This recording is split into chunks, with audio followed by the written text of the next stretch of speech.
Buenos días. En primer lugar, quiero agradecer a Cristina y a María la invitación que nos han cursado, tanto en mi nombre como en el de Procurador del Común. Don Tomás Quintana hoy no nos puede acompañar porque estaba en otro acto, pero en todo caso sí que les transmite un caluroso saludo. Por otra parte, y lo más importante, yo vengo a presentar a Elena, que es una primera espada en toda esta materia que hoy nos ocupa. Es la asesora responsable del área de Migraciones e Igualdad del Defensor del Pueblo, pero además es muchas más cosas. Es profesora asociada de la Universidad Loyola Andalucía, doctora en Derecho por la Universidad de Málaga, con una tesis doctoral sobre menores y extranjeros. El título es Menor y extranjero, dos lógicas enfrentadas. Habla inglés y francés, cursó voluntariado en Perú y Bolivia en los años 90, donde trabajó con niños de la calle. Durante 12 años fue abogada en ejercicio por el Ilustre Colegio de Abogados de Córdoba y desde marzo de 2007 trabaja en el Defensor del Pueblo. Trabaja en un área donde se tramitan expedientes relacionados con cuestiones de extranjería, lucha contra la trata de personas, atención consular y protección de españoles en el extranjero. Asimismo, se ocupa de cuestiones relacionadas con la igualdad de trato, la libertad religiosa y la lucha contra la discriminación. Ha coordinado diversos informes y bajo su dirección se han tramitado más de 19.000 expedientes y ha cursado distintas visitas de inspección a centros administrativos dependientes de la Administración Pública. Asimismo, ha realizado diversas misiones internacionales de apoyo a instituciones análogas al Defensor del Pueblo y es autora de diferentes obras y artículos relacionados con las migraciones, la infancia y la igualdad de trato. Pero todo esto se queda corto con que es una buena persona y una buena compañera. Y además es una persona sabia, como van a tener ocasión de comprobar. Muchas gracias.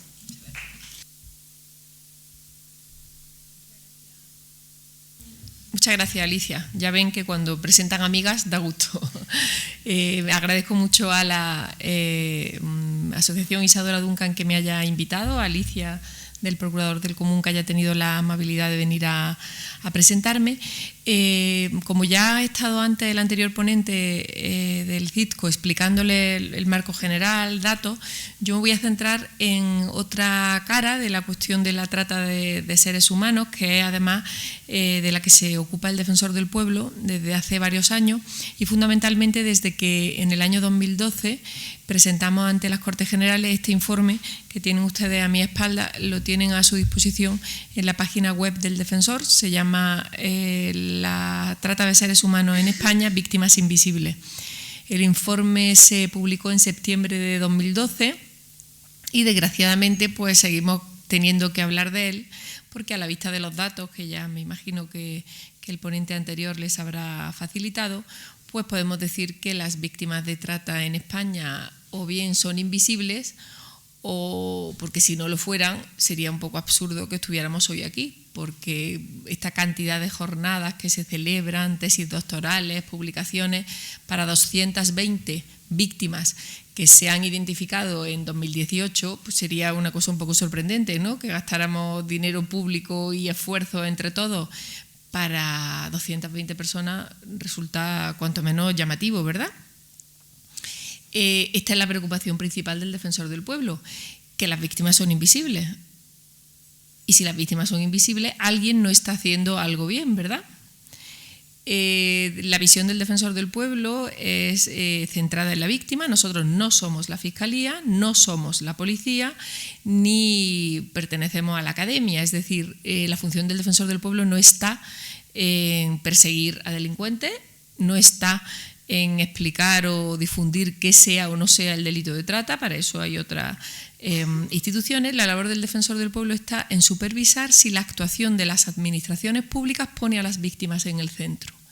Y a la vista de los resultados que cada año arrojan las estadísticas oficiales, la respuesta es que no. ¿Quién y cómo podría mejorar esta cuestión? Hasta el año 2010 el Defensor del Pueblo abogaba por la necesidad de tener una legislación adecuada que pudiese permitir una protección eficaz de las víctimas y, por supuesto, una persecución del delito de trata. Desde diciembre de 2010 la trata está tipificada de manera correcta en el Código Penal, con lo cual el defensor desde el año 2011 a lo que se dedica es a comprobar si ese edificio tan bonito que hemos construido para proteger a las víctimas, si ese sistema que algunos dicen que es perfecto, funciona o no. Y lo que se ve es que algo falla, porque hemos hecho un marco teórico perfecto, tenemos una legislación protectora, pero solo protegemos a 220 al año. Luego algo tiene que pasar cuando cada vez que se dice trata, ya no se dice de blancas, me imagino que eso ya se lo habrán explicado, pero se dice es una vulneración de derechos humanos gravísima, es la esclavitud del siglo XXI, se mueven miles de millones de euros alrededor de esta explotación tan terrible que sufren millones de personas en el mundo. Y uno viene a ver la cifra en España e insisto, 2018, datos oficiales, 220. Los datos oficiales de la Unión Europea es que, oficiales, no de ninguna ONG, los datos de la Unión Europea, es que en Europa se identifica a 1 de cada 20 víctimas de trata, 1 de cada 20. 19 veces, por tanto, pasan delante de nuestros ojos, delante de los ojos de las autoridades, personas que no son identificadas correctamente. Con lo cual este problema ya se puede imaginar que ocupa y preocupa al defensor del pueblo de manera muy importante. Como siempre ocurre, casi nadie dice ser responsable de esta cuestión. Hay varios organismos internacionales que exigen a España el cumplimiento de los convenios que como Estado firmamos y ratificamos. Hay un convenio muy importante porque es de los pocos convenios internacionales que al referirse a la trata se centra en las víctimas, que es el Convenio de Varsovia. Ese convenio de lucha contra la trata que España ha ratificado obliga a los estados que lo ratifican a someterse a un examen por parte de un grupo de expertos que cada 2 años viene a España y a todos los países que lo hemos firmado para comprobar el grado de cumplimiento de ese convenio que quisimos firmar. El Convenio de Varsovia obliga a España a poner a las víctimas en el centro, a no vincular, y esto es importante, no vincular que la víctima quiera o no denunciar en el procedimiento penal su protección, a no hacer depender el proceso de identificación de que la víctima se autoidentifique o no como víctima de trata.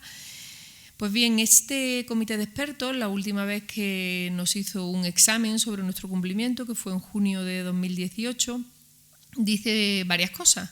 Y una de las cosas interesantes que dice es que España ha conseguido un sistema teórico de protección de las víctimas muy bueno, que tenemos una legislación adecuada, que las autoridades se dicen concienciadas ante este problema, pero Greta señala, Greta es el acrónimo del grupo de expertos del Consejo de Europa, que el principal problema que tiene España es la autoidentificación de la víctima. El sistema solo funciona cuando la víctima se autoidentifica como tal.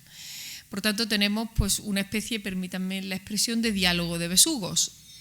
Quien tiene la obligación de identificar a la víctima dice que una vez que se identifica se protege de manera correcta, y las organizaciones que trabajan con esas potenciales víctimas de trata dicen que eso está muy bien, pero ¿qué pasa con aquellas que por motivos muy diversos no se autoidentifican como tales? Ese fue el sentido de este informe del Defensor del Pueblo del año 2012, en el que esa fue la primera conclusión para nosotros y la fundamental del informe. El sistema no está preparado para identificar a las víctimas de manera proactiva. El sistema funciona cuando la víctima se autoidentifica como tal. Y a pesar de que teóricamente no debería depender la denuncia penal de que se pusiese en marcha el sistema de protección para la víctima, esto no es así. El sistema sigue funcionando solo vinculado al procedimiento penal.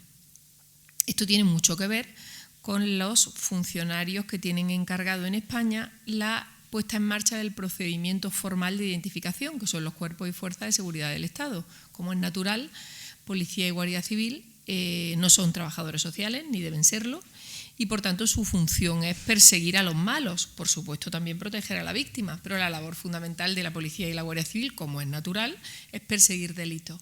Por tanto, cuando delante de un funcionario policial hay una persona que afirma ser víctima de un delito, como es natural, los funcionarios policiales pues tienen la obligación de investigar tal delito, y para investigar delitos hay que encontrar delincuentes y hay que tener testimonios de víctimas. En el momento en que la lógica del derecho penal entra en el sistema de protección de las víctimas, pues tenemos los resultados que tenemos, que son francamente preocupantes.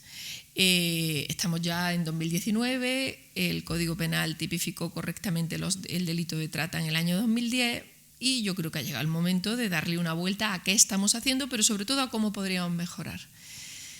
Dentro de este problema, que al defensor le preocupa mucho, que es la falta de protección efectiva de las potenciales víctimas de trata, que claro, no podemos saber cuántas son, porque si efectivamente hablamos de potenciales, pues potenciales pueden ser pues unos cuantos miles, unos cuantos cientos o 220. A lo mejor el sistema funciona muy correctamente y solo identificamos a las que hay.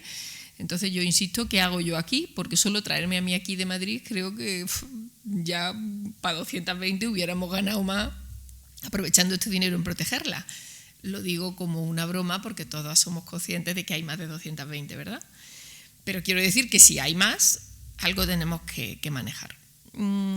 Nunca es fácil que por parte de la administración implicada se reconozca que se podría mejorar. Para nosotros hay una primera parte que hasta que no se tenga la valentía de arreglarlo, pues va a ser complicado, es que no pueden ser los funcionarios policiales los encargados de la identificación.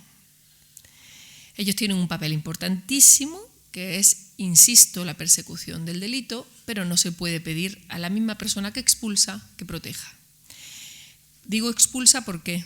Porque en Europa, a diferencia de otras regiones del mundo, y desde luego en España, hay un tanto por ciento importantísimo de víctimas de trata que son extranjeros. Personas extranjeras, muchas de ellas en situación irregular, no todas. Hay un grupo muy importante de víctimas de trata identificadas de nacionalidad rumana, por ejemplo, en las que ya hablamos de otra lógica. Pero hay un número muy significativo de víctimas no identificadas, subrayo, no identificadas, que por tanto no están en estas 220, que son extranjeras, y digo extranjeras porque son mujeres y niñas en situación irregular. No se puede pedir que el mismo funcionario que tiene entre sus competencias perseguir la inmigración irregular sea quien identifique a una víctima de trata. Eso, para empezar a hablar, es muy complejo, porque lógicamente el funcionario que tiene entre su tarea prevenir y sancionar la inmigración irregular va a tener la tendencia a identificar a esa potencial víctima de trata como una inmigrante en situación irregular. Y va a tender a creer que lo que cuenta esa persona, esa mujer, puede tener que ver con sus ganas de no ser expulsada de España, que sin duda habrá muchos casos en que así sea. En el derecho de extranjería nos movemos en unos plazos tan cortos y tan expeditivos en cuanto a medidas muy potentes para sancionar la inmigración irregular, que hablamos de funcionarios que se encuentran a personas que en un plazo de 72 horas tienen que pasar delante de un juez, bien para ser internadas en un centro de internamiento de extranjeros o, según las nacionalidades, para ser expulsadas directamente. Otro agujero negro de la identificación que preocupa muchísimo al defensor del pueblo es la situación que hay en los aeropuertos. Ahí ya hablamos de horas. Son personas que no llegan a ver a nadie más que a funcionarios encargados del control de frontera. Son personas que efectivamente no cumplen ninguno de los requisitos para entrar en España. El funcionario actúa correctamente cuando impide que entre en España, si no cumple los requisitos. Y muchas veces vienen con pasaportes falsos, son niñas que traen pasaportes de señoras de 32, es decir, que desde un punto de vista estricto del trabajo policial, pues no hay nada que decir. Usted no cumple los requisitos para entrar y usted me cuenta que viene a ver la playa de Sevilla y que además luego va a coger un taxi y va a ir a París. Esto suelen ser cosas que dicen, pues es natural que el funcionario policial encargado del control de fronteras deniegue la entrada de esta niña o de esta mujer. Si uno mira con las gafas de inmigración irregular, todo es correcto. Pero si uno se pone a mirar con las gafas de la detección de víctimas de trata, pues esto lo puedo contar porque es un caso que estamos ahora trabajando en él, pero la parte que puedo contar es porque ha salido en prensa. Ahora mismo hay 2 presuntas menores de edad vietnamitas en Baraja que van a ser expulsadas si nadie lo remedia a las 6 de la tarde de hoy. Vienen vía Guayaquil traen un pasaporte evidentemente falso. Una de ellas es evidentemente una niña, pero trae un pasaporte que dice que tiene 30 años. Cuentan historias surrealistas sobre el asilo, que son evidentemente falsas. ¿Y qué hacen 2 vietnamitas viniendo a Madrid vía Guayaquil? ¿A qué suena eso? Como mínimo a tráfico irregular de personas, como mínimo. Y de ahí echemos la imaginación a volar. Puede ser trata o no puede ser trata. ¿Quién está mirando esto y con qué gafas? Pues a juicio del Defensor del Pueblo hay una confusión entre el control de frontera y la inmigración irregular y la identificación proactiva de la víctima de trata. No se puede pretender que una niña en Baraja explique que es víctima de trata y solicite un periodo de restablecimiento y reflexión. Mientras sigamos teniendo ese abordaje, vamos a tener los resultados que tenemos, que suelen afectar a las más vulnerables.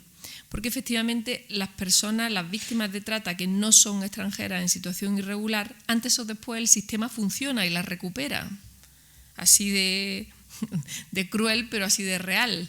Pues probablemente a la chica colombiana, paraguaya, que acabamos encontrando destrozada física y psicológicamente en cualquier club de carretera 14 meses después de que haya entrado en España, pues el sistema la recupera, ella ya no.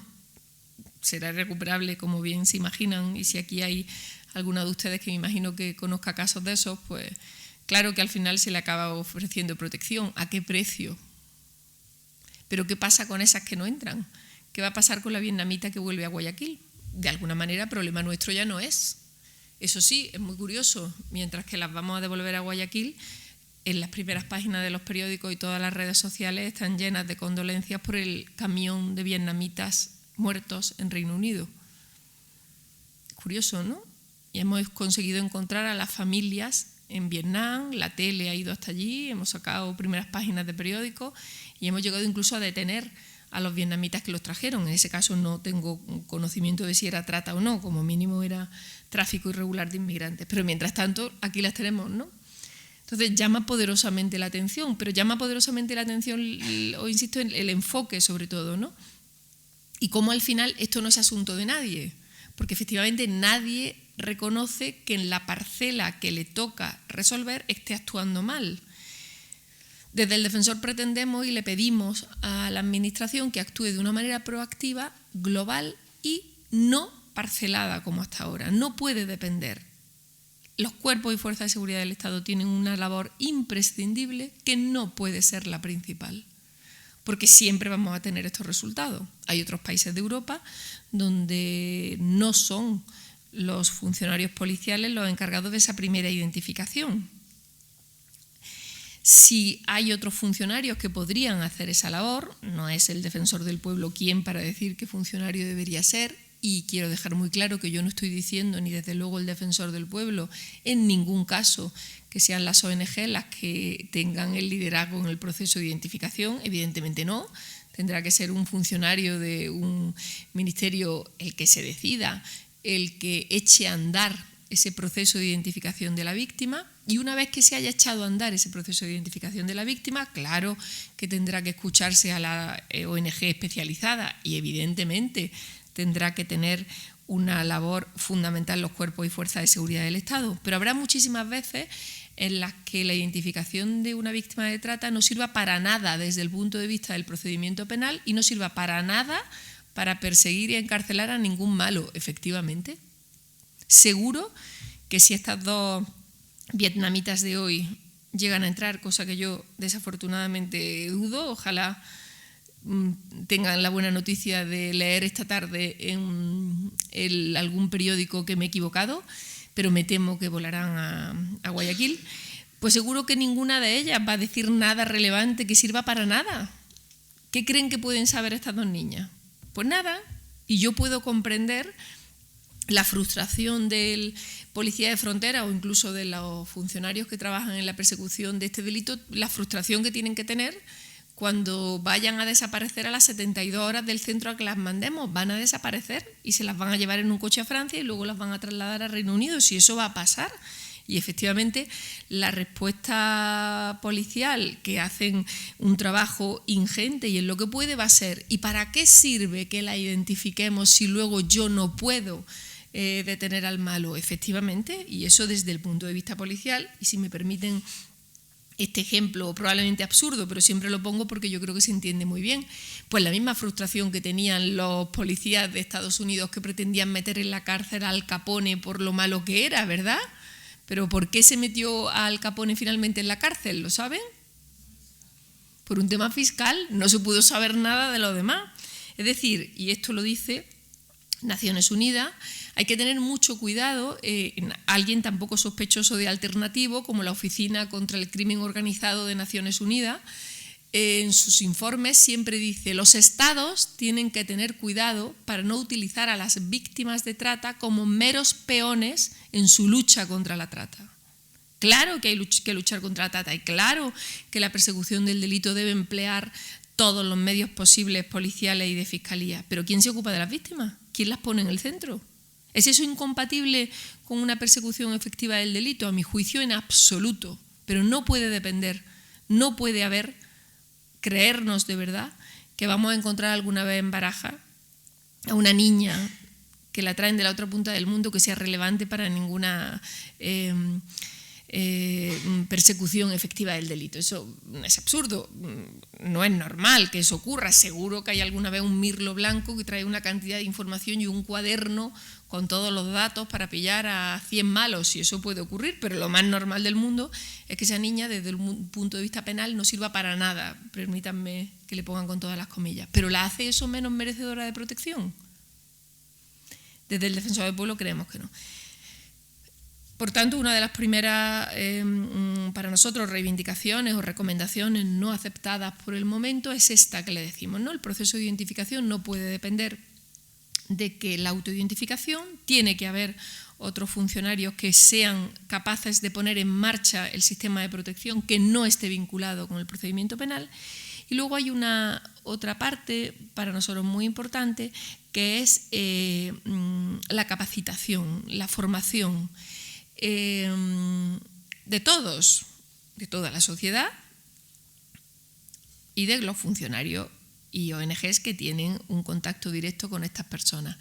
Hay casos, voy a cambiar de ejemplo para no centrarme solo en inmigración irregular, pero ahora cuando termine de hablar y tengamos ocasión de preguntarme, os comento algún caso más concreto de los que queráis, pero hay otro caso que han llegado 2 o 3 al Defensor del Pueblo y a mí me impresiona mucho porque efectivamente es un fallo en cadena del sistema. Es culpa de todos, pero nadie tiene la culpa. Estas chicas jovencitas, muchas de ellas menores de edad, de Europa del Este, algunas de ellas gitanas, rumanas, que acaban siendo pilladas una y otra vez por la policía en el centro de Madrid porque roban en grandes almacenes o roban carteras en la Gran Vía. Hubo un caso de una chica que cuando ya llegó a una ONG especializada en temas de víctimas de trata, pues estaba totalmente destrozada, ya le habían hecho de todo y ya tenía 20 años, pero la primera vez que le hicieron esto tenía 15 o 16 años y llegó a entraba y salía del sistema de protección de menores cada vez que su papá, que era su explotador, iba con el libro de familia al centro de protección de menores y se lo volvían a dar. Cuando ya tenía 20 y algo años, y ya habían pasado bastantes años que entraba y salía del sistema, ella por fin se decide a hablar. Cuenta todo lo que le habían hecho, cómo abusaba de ella sexualmente su padre y sus hermanos, que eran además los que la obligaban a robar.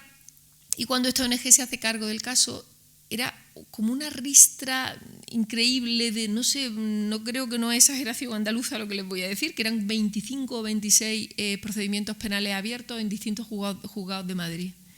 La cosa había llegado ya a tal grado que ya tenía que ingresar en prisión, porque ya llevaba un tiempo con esta ONG, pero desde un punto de vista del sistema era una ladrona.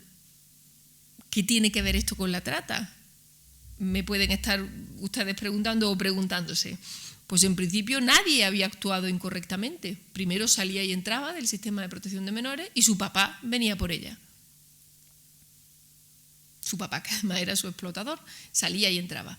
Cumple la mayoría de edad y empieza a robar. ¿Qué tiene que ver esto con la trata? Pues trata con fines de explotación para el ejercicio de la mendicidad, utilizan lo que ella roba y se lo queda a la red, eso no es suyo, pero en principio nadie la había mirado con ojos de víctima de trata y además ya no tenía arreglo, porque es que además tenía antecedentes penales, iba a entrar en prisión y ya no se podía aplicar. Saben que hay una eximente en el Código Penal que permite que se pueda llegar a eximir de responsabilidad penal a la víctima de trata cuando se demuestra que el delito se ha cometido con ocasión de su condición de víctima de trata. Como el sistema había sido incapaz de identificarla todos los años anteriores, ya tenía condena firme y ya no se la podía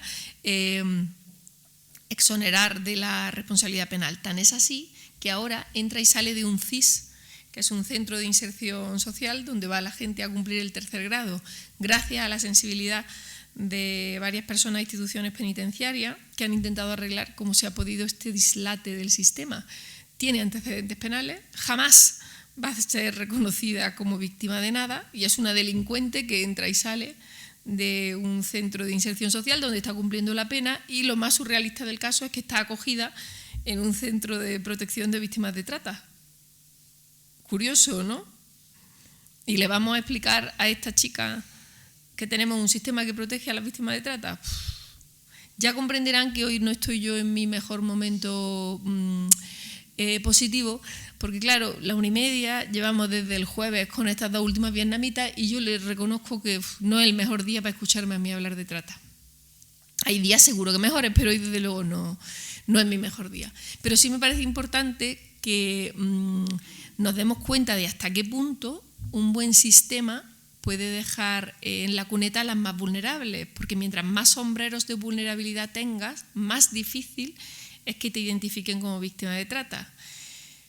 La víctima de trata ideal, si me permiten todas las comillas, no existe. Por eso a mí me gustan tan poco esas campañas en las que se acaba colocando a las mujeres. No he visto el cartel y no sé si estoy metiendo la pata, aquí no hay cadenas, menos mal.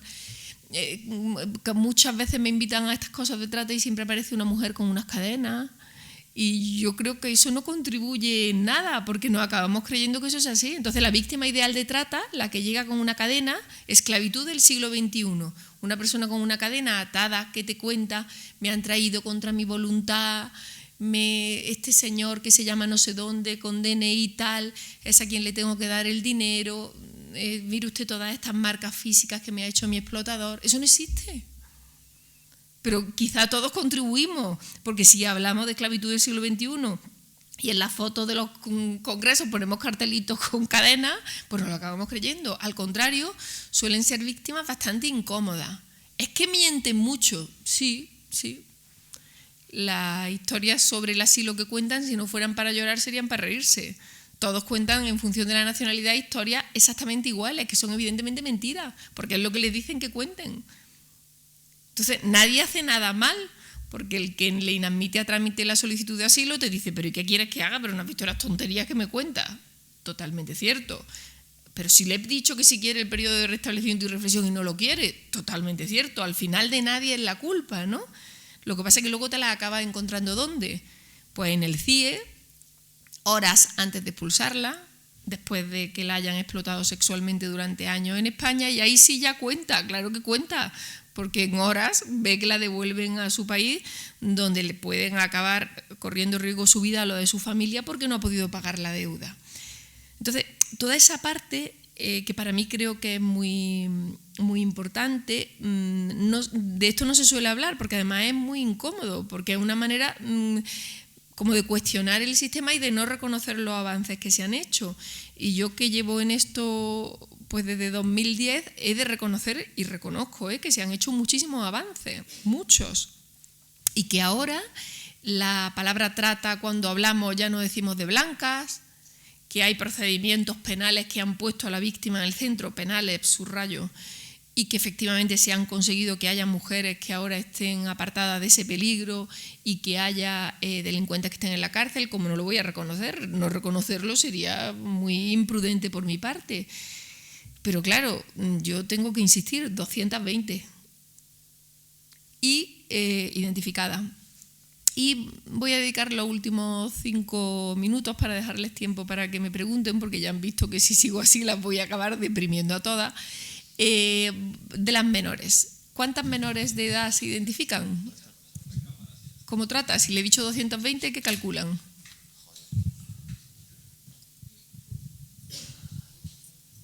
¿2, 4, 7? El año que tenemos bueno tenemos 13. Víctimas de trata a niñas y niños. Y esto ya, pues, esto sí que es para llorar. Esto no tiene risa en ningún momento, porque para empezar a hablar, ¿qué ocurre? Procedimiento de determinación de la edad. Un procedimiento de determinación de la edad que a juicio del Defensor del Pueblo es manifiestamente mejorable. Estamos muy preocupados por el procedimiento de determinación de la edad y a esta preocupación del Defensor del Pueblo, que ya es desde el año 2011, nos acompaña ahora el Comité de Derechos del Niño de Naciones Unidas, que ha dictado ya al menos 6 dictámenes en los que recomienda a España que cambie el procedimiento de determinación de la edad. Este procedimiento es especialmente sangrante en el caso de niñas potenciales víctimas de trata en situación irregular. Estas niñas pasan por delante de todo sin ser reconocidas no ya como víctimas de trata, sino como niñas. Llegan en una patera, las que llegan por costas o las que llegan en avión a Baraja, o las que son de Europa del Este, que entran sin tener que pasar ningún control y son totalmente invisibles.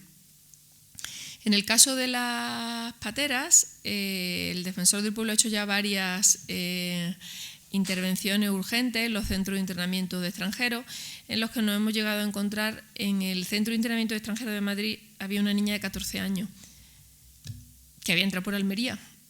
¿Qué hacía allí?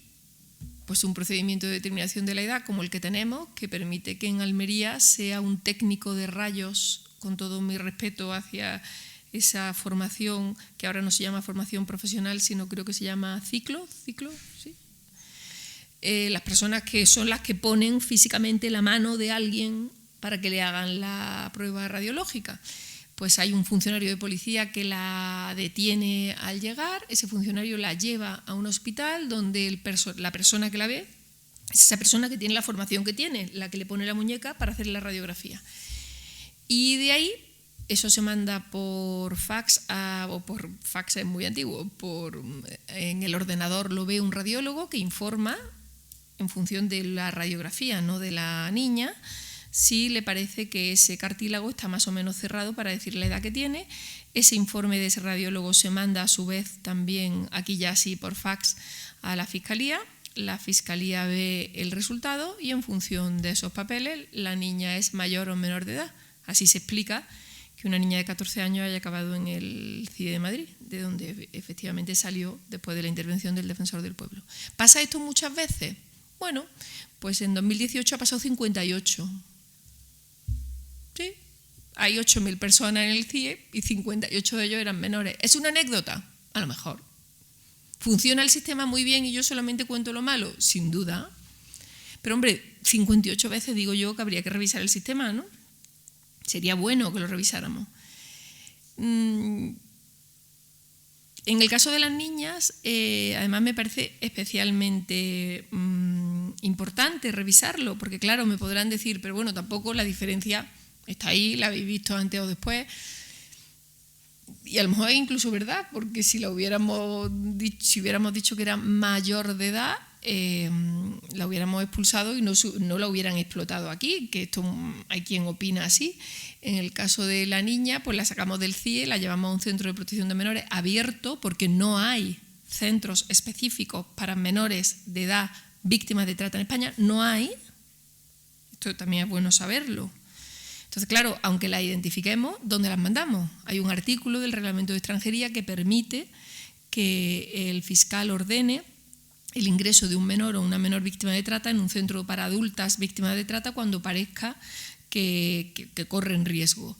¿Qué ocurre? Que como identificamos 8 o 9, pues tampoco da mucho lugar.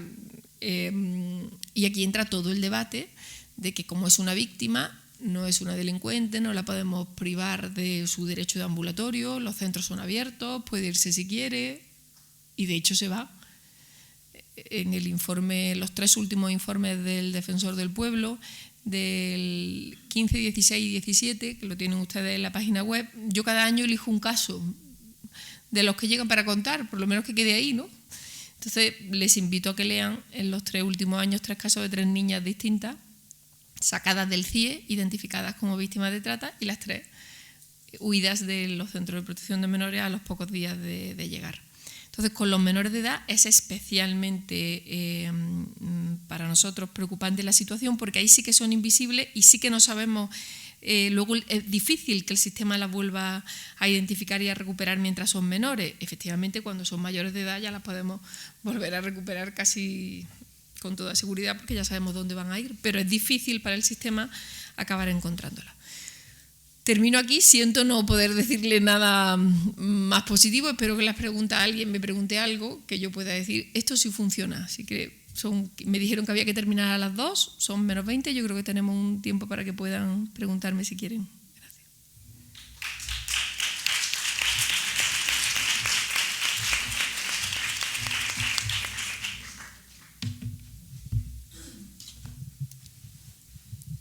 Hola, muchas gracias por tu exposición, ha sido muy ilustrativa. Yo quería preguntarte si, en tu opinión, crees que hay una relación entre esa invisibilidad de este tipo de víctimas y la situación de alegalidad que se da en este país en torno a la prostitución.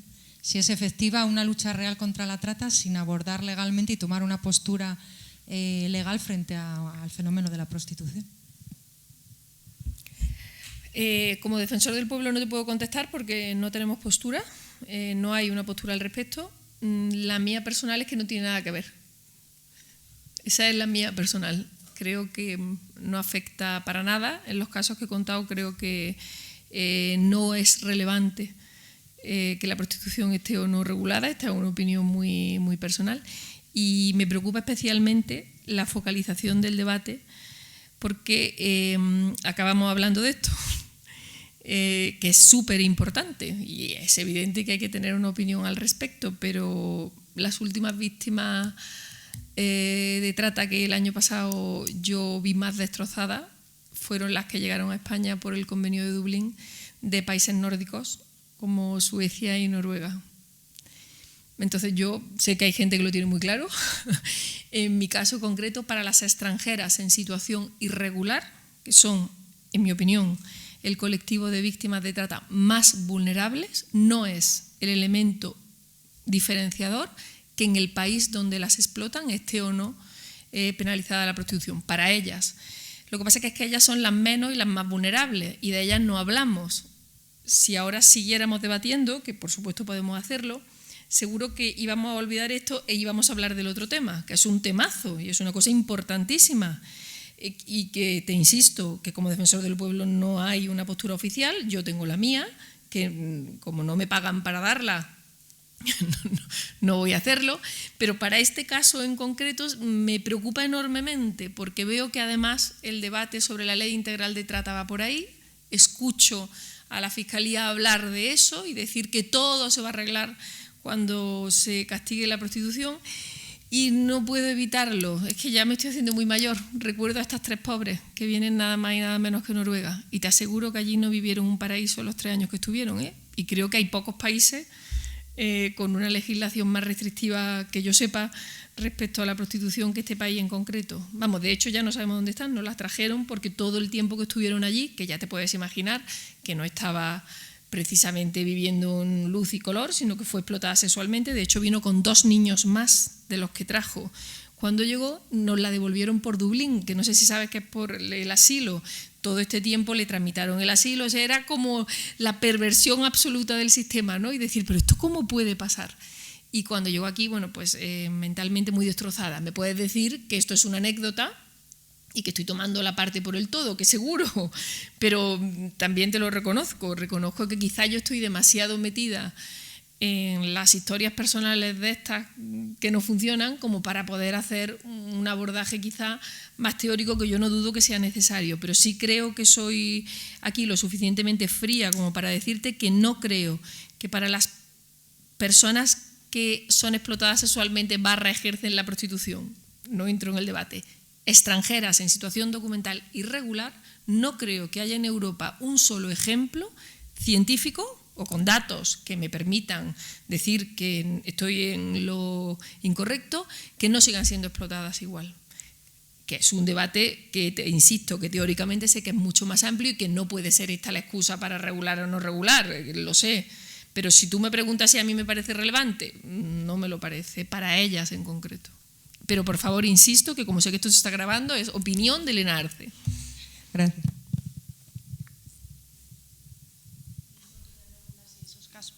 Si los casos que acabas de mencionar están recogidos en el libro del que has hablado. Sí, aquí tenéis un rosario de maravillas hasta 2012 y a partir del 13 al 18 yo me disciplino para poner todos los años por lo menos 3 historias de ellas, que son absolutamente ciertas y las podéis encontrar en el apartado de trata, sin nombres de ellas, pero sí suelo poner la nacionalidad y la provincia donde no se hizo bien porque creo que por lo menos que quede ahí, para no hacerlas más invisibles aún. Buenos días, gracias por tu intervención, Elena. Yo creo que ha sido, a mí me ha parecido excelente. Mi pregunta sería, has dicho al principio que para producir cambios, o sea, que cuesta mucho que las instituciones cambien, ¿no? Entonces, en tu opinión, si tenemos unos mecanismos internacionales que ponen de manifiesto los fallos que tiene el sistema español de protección, cierta voluntad política, por lo menos de quedar bien, ¿no? De decir, no me dan igual las víctimas. No, eso ya no creo que sea tolerable, ¿no? Hay cierta, más o menos profunda esa voluntad política, pero cierta voluntad política. Un buen trabajo por parte de la Defensoría del Pueblo que documenta. ¿Qué más hace falta para impulsar esos cambios, en tu opinión, ¿no? Que esos cambios sean posibles? ¿Qué más sería necesario, qué más haría falta? Te digo si quieres la frasecita bonita y luego voy. Quitarnos las gafas de la inmigración. La extranjería lo contamina todo. No puede ser que pongamos por delante la persecución de una infracción administrativa, como es la estancia irregular, con la persecución de un delito tan grave como es la trata de seres humanos o una vulneración de derechos humanos tan grave. Entonces, mientras no nos creamos esto como Estado, va a ser muy difícil. Pero vamos, no es que esto le pase solo a España, esto pasa en toda Europa, porque os digo que este dato es de la Unión Europea. Se identifica 1 de cada 20 víctimas. ¿A qué creemos que van los vietnamitas a Reino Unido? ¿A qué creéis que van? ¿A hacer qué? ¿Qué pensáis? ¿No sabéis a qué van los vietnamitas a Reino Unido? Esto se lo ponemos nosotros, a trabajar. Entonces, y te vuelvo al debate de la prostitución. ¿Se arreglaría todo si qué? ¿Si pasara qué? Si no se pudiera trabajar sin papeles en Reino Unido. Reino Unido, ¿eh? Hay plantaciones de marihuana reconocido abiertamente por el gobierno del Reino Unido, donde hay gente que ha sido llevada desde esos camiones, las meten en sótanos a cultivar la marihuana y no salen de allí, marihuana que luego se consume. Es decir, que es una cosa tan macro que asusta, ¿no? Entonces, es verdad que si yo me encuentro a esa víctima, es un enfoque. Si lo que pretendo es arreglar la explotación laboral en Reino Unido, pues ya me hago cargo que esto es una función de la policía, de la Guardia Civil y de la Fiscalía, en la que yo como defensor del pueblo es que no tengo ni idea de cómo arreglar y perseguir el delito, no lo sé. Lo que sí tengo claro es que cualquier medida, y esto no lo digo yo, lo dice Naciones Unidas, cualquier medida de política criminal de un Estado que al perseguir al delito de trata no ponga a la víctima en el centro, no vale. Yo sé que esto no se comparte por todo el mundo, pero eso es lo que dice Naciones Unidas y eso es lo que dice el Convenio de Varsovia que hemos ratificado. Usted tiene que poner a la víctima en el centro, primero la víctima y luego la persecución del delito. Y eso significa muchas cosas, significa, por ejemplo, que va a haber veces en los que efectivamente yo voy a tener que decir que esa persona tiene indicios de víctima de trata a la que le voy a tener que otorgar una protección. Y seguro que ahí se me cuelan víctimas falsas, claro, eso seguro. veamos el precio, ¿no? Porque si, claro, lo que me dicen es, no, es que cada vez que tú dices eso, lo que hacemos es meter aquí a presuntos terroristas, que sabéis que también decían mucho que eran los que saltaban la valla de Ceuta y Melilla, estuvieron saltando la valla de Ceuta y Melilla terroristas islamistas varios años. Luego no he visto yo ninguna operación policial, ni desde luego ningún juicio con condena firme en la que dijeran que un terrorista que llegó a Europa haya saltado por la valla de Ceuta y Melilla. Pero si recordáis, eso se dijo mucho tiempo. Pues aquí te digo igual, cuando a mí me demuestren que un sistema proactivo de identificación a las víctimas va a hacer imposible la persecución de otros delitos, a lo mejor me convencen. Pero los datos no nos dicen eso. Los datos lo que nos dicen es que claro que nos podemos equivocar, claro que yo no tengo certeza de si las 2 vietnamitas estas son víctimas de trata. Es que no lo sé, pero no lo puedo saber yo ni lo puede saber nadie. Lo que yo pregunto es, ¿cuál es el precio de equivocarnos? ¿Qué problema de orden público hay porque estas 2 vietnamitas entren? Vamos a poner varias cosas en la balanza. ¿Que sean 2 inmigrantes en situación irregular más? Sin duda. Sin duda. Estaremos aumentando la cifra de la inmigración irregular en España 2 veces más. Desde el punto de vista de la vulneración de derechos, ¿qué pasa si nos equivocamos y las devolvemos esta tarde a Guayaquil? ¿Sabes? Entonces, para mí lo primero es quitémonos las gafas de la extranjería. Y tú me decías, el sistema y la protección. No, es que el sistema de protección de víctimas españolas es muy bueno. Si es que cuando las identificamos como víctimas, nuestro sistema es perfecto. El problema en España no es la protección, el problema en España es la identificación. Ahí es donde tenemos que darle una vuelta entera. Pero como protección, muy bien. Tenemos un sistema que prevé permiso de residencia, identificada la situación personal, incluso si una vez que la identificamos, nada tenemos que decir. Yo no tengo quejas de víctimas de trata protegida, no tengo. Mis quejas son de las que dicen ser víctimas de trata y las autoridades me dicen que no lo son. Entonces, efectivamente, es más que discutible que a lo mejor me equivoco yo y las que tenemos son 220 y es que no hay más. Pues a lo mejor es que sí, no lo dudo. Lo que pasa es que mi intuición me dice que no. Buenos días. Bueno, Elena, lo primero, muchas gracias por tu intervención. Si te acuerdas de mí, ya nos conocemos desde hace años, ¿verdad? Y ahí estamos, ahí seguimos año tras año quejándonos, que yo creo que es un poco lo que nos compete, ¿no? Bueno, yo trabajo en una entidad, en una fundación que trabajamos con víctimas de trata. Yo estoy plenamente de acuerdo, conforme contigo, al 100% en todo lo que has dicho hasta ahora. Es decir, yo comparto permanentemente lo que comentas, ¿no? El sistema de acceso a la protección está en manos de fuerzas y cuerpos de seguridad del Estado, que su función primordial es el control de fronteras y la persecución del delito. Por lo tanto, nosotros, quiero decir, lo vemos en nuestros programas, hasta el punto que todavía esta semana pasada sacamos un informe de una valoración que nosotros hacíamos de 10 años como ejercicio de acusación particular, y las cifras que nos salían, que no son las oficiales, es que aquellas víctimas identificadas, que nosotros trabajamos con ellas en el sistema de protección, más del 80% habían denunciado, lo cual entendemos que pone de manifiesto. Y el resto lo había sido fundamentalmente porque nosotros llevamos a esas mujeres y forzamos a que la policía nos tuviera que identificar. Quiero decir que es un trabajo que nos ha costado mucho. Dicho lo cual, una vez que está dentro, el sistema además es perverso, porque las quiere muy víctimas. Cuanto más víctimas, mejor. Y eso luego, que es otra vulneración gravísima de derechos que hemos visto en todo el ámbito penal, el tratamiento que se hace a la víctima, que se siga haciendo como prueba esencial de cargo, sigue siendo su testimonio al que se le exige de todo, hasta el punto que a veces, y yo la última sentencia que leí del Supremo, que todo el mundo exalzaba, hasta que leía un párrafo que empecé a ponerme verde, ¿no? Y que hablaba comparaba con los arrepentidos, ¿no? Porque hablaba de esos beneficios procesales de las víctimas que nada tienen que ver con los derechos que la ley los otorga. Dicho lo cual, quiero decir, comparto al 100% lo que dices y además es que creo que todas las entidades que trabajamos con las víctimas lo vemos, ¿no? Sí discrepo en lo último que decía, es que el sistema de protección es estupendo y que es perfecto. Desde nuestro punto de vista no lo es. Es decir, es verdad que provee a aquellas víctimas identificadas de una serie de derechos, comillas, asistenciales, pero no un acceso efectivo a los derechos.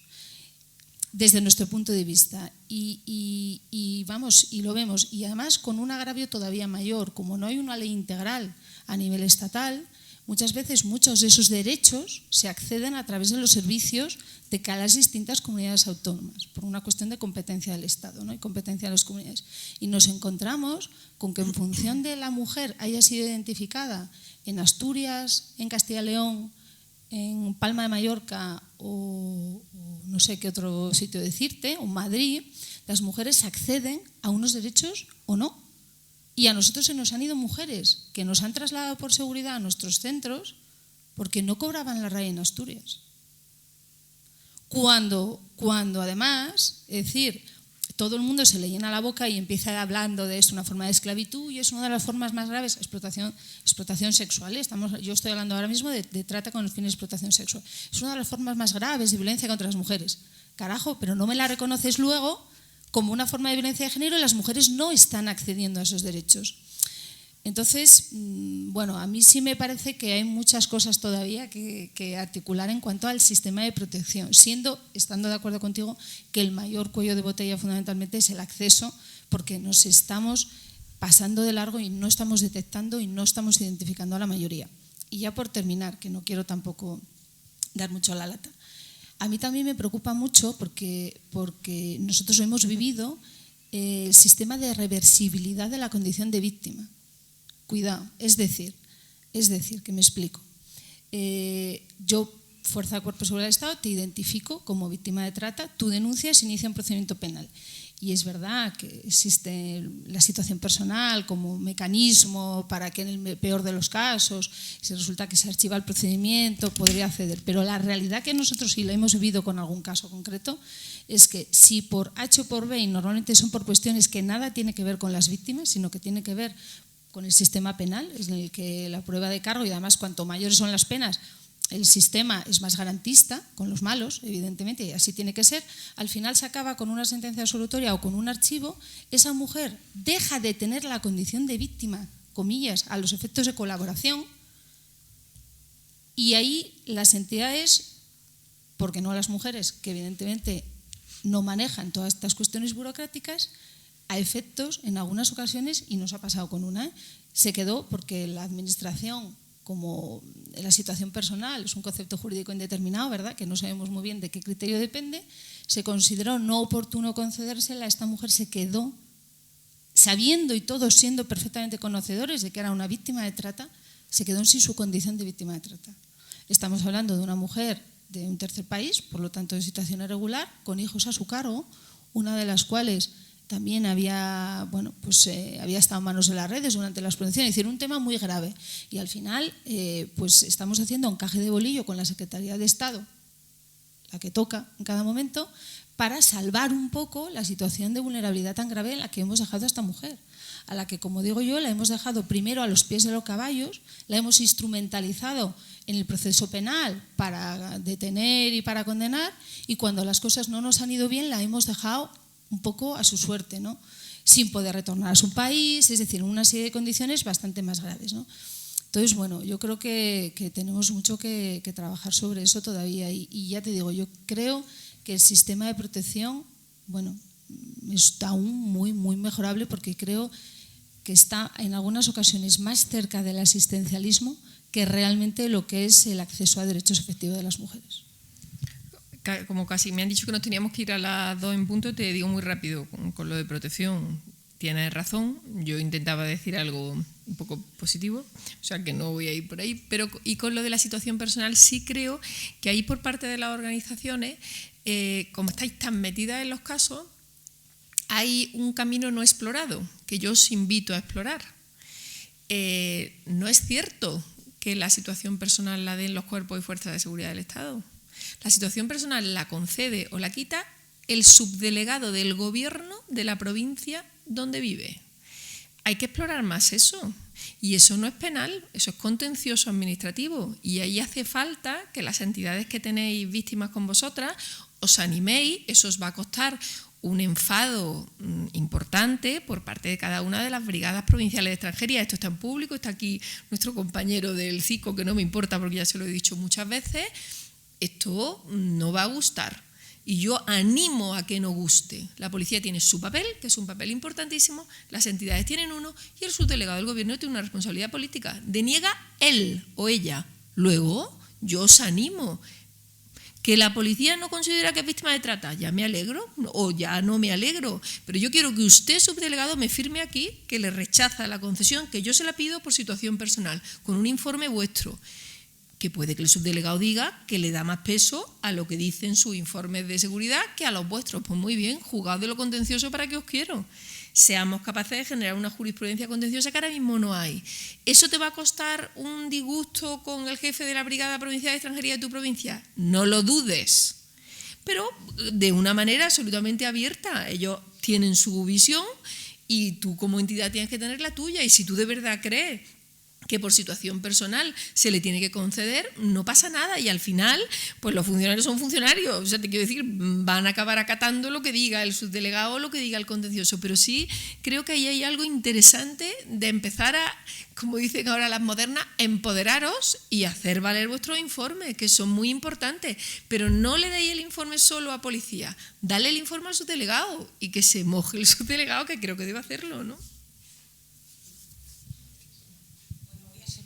Porque no quiero que por mi culpa se demore esto. Gracias, Elena, a ti y al trabajo maravilloso del defensor del pueblo. Perdón.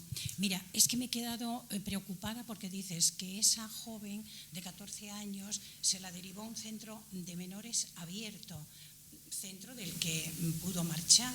Yo creí que esos centros tenían una tutela hasta que estas niñas, apenas adolescentes, llegaran a la mayoría de edad. No sé si lo he entendido bien. Muchas gracias. Gracias. A ver, los que tenemos adolescentes, las mías ya tienen 18, pero las casas, nuestras casas son abiertas cuando tenemos niños pequeños. Sí, ¿no? ¿Tus hijas saltan a las 3 de la mañana por las ventanas de tu casa? Normalmente no, ¿no? Pero si nos preguntan, mi hija de 16 años que me confesó el otro día que un día que la castigué mientras estábamos dormidos se fue con su amiga y volvió a las 5 de la mañana, me lo ha confesado ahora que es mayor de edad. Y yo no me di cuenta porque estaba dormida y mi marido también. Entonces, esa tontería de que los centros de protección de menores son abiertos y no los pueden retener es la misma tontería que el abogado de Mafre, compañía de seguros, me hubiera contestado a mí si mi niña se dedica a quemar coches a las 5 de la mañana. Yo le diría al abogado de Mafre, pero que me está usted contando ni hablar, yo tutelaba a mi hija y estaba durmiendo en mi cama de al lado. Y el abogado de Mafre me contestará, pues ya me alegro, su obligación era que su niña no se fuera. Entonces esta tontería de que los centros de protección de menores son abiertos y que ¿qué van a hacer ellos? Pues lo mismo que hago yo como madre, apechugar con las consecuencias. Claro que se escapan de los centros de menores, como se escapan de mi casa. ¿Es la solución que los centros de menores sean cerrados? Hasta ahí podíamos llegar, obviamente no. Lo mismo que yo no puedo atar a mi hija de 15 años a la cama. Ser ese concepto antiguo que me decían antes, que me han llevado a ver un museo muy bonito aquí en León, el concepto del hombre bueno o del buen padre de familia. Pues es que el buen padre de familia sabe que tiene que hacer todo lo posible para que los adolescentes de 15 años no se escapen. Si tú tienes una hija de 15 años con un problema, tú como mamá, a lo mejor yo no me hubiera echado a dormir a pierna suelta, pues a lo mejor duermo en la habitación con ella, o a lo mejor hay educadores que hacen turnos de noche. Claro que se puede evitar que los adolescentes se escapen, todos los padres del mundo lo sabemos. Lo que no me puede decir la administración autonómica en este caso, que ¿qué voy a hacer yo si se me escapa? Pues lo mismo que yo, y a buscarla, ¿qué quiere usted que le diga? ¿No? Entonces, al decirte centros abiertos me refiero a que no son cárceles. Lo que no quiero decir es que haya que cerrarlo. Entonces, ¿cómo me va a decir usted que usted no tiene responsabilidad? Pues la misma que tengo yo si la niña se me escapa, ¿no? Pero todo se diluye porque si tú dices esto te contestan, es que lo que tú quieres es limitar derechos y eso no se puede hacer. No, oiga, no, lo que quiero es que usted actúe como padre o madre, administración autonómica como soy yo madre de las mías, que gracias a Dios la mía ese día no quemó ningún coche, pero si lo hubiera quemado, ¿quién paga? Yo, ¿no? Entonces, ¿qué me está contando usted, administración autonómica? Es que se ha fugado. ¿Y a mí qué me importa? Quiero decir, me importa, pero entiéndeme, usted es el responsable, ¿no? Bueno, ya... Sí, 2 que me han dicho que tenía que ser a las 2 sí o sí. Así que muchas gracias.